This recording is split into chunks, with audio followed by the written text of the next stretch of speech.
Futiporo iaia nei toko ono ngā rūwā nuku Māori kua whakaingoatia ki roto i te aroa kapa ōpango ka kakari atu rā kia Italia a te rā tapu etu mai nei.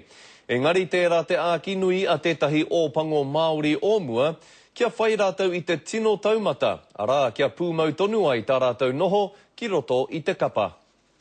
Kei whea mai te pai o ngā kaitākaro Māori, ka whakapau wera mo te kapa ōpango a enei rā whakata. Ko wai atu ia Tamati Ellison hei whakamau i te poraka tekau mātoru, a ka hoki mai a Liam Messam hei pau kāpō, ko Tane Rau Letama hei pau tuwhera. Champion to see 6. So I think that's probably just about a record. It's come, and the land is dark. Mai i te wā i tūwaia ki te waiata mō ngā ōpango, ko tahi te moimoi a o Ellison, i nāi nei kua tutuki.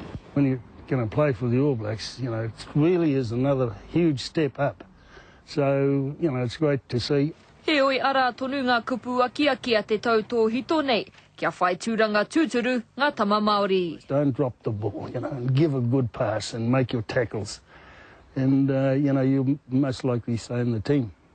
Kua huri te āhua me ngā tikanga tākaro ki te wā o waka Nathan me ki Heroini mā. Nā ko te mea nui, kia hāngai katoa ngā mahi a ngā Māori, kei mahue rātau a muri ake. Focus on the game and where you are on the field and making sure you don't make mistakes. Aha kua ngā piki me ngā heke, e whakapono ana a waka Nathan, koe nei te wā katoa i tuake ngā toki Māori. Good to see the Maori players in the pack, you know, as well as in our backs, you know. But yeah, that's all. And if they go out and do their best, you know, you can't expect much more than that, can you? Kua hipa ngā tau, engari mau tonu ana a waka ki te mana o te pora kapango, me te wawata kataia e nei toa hau, ki te kawe me te hiki i te manuka. Irina Smith, Te Karere.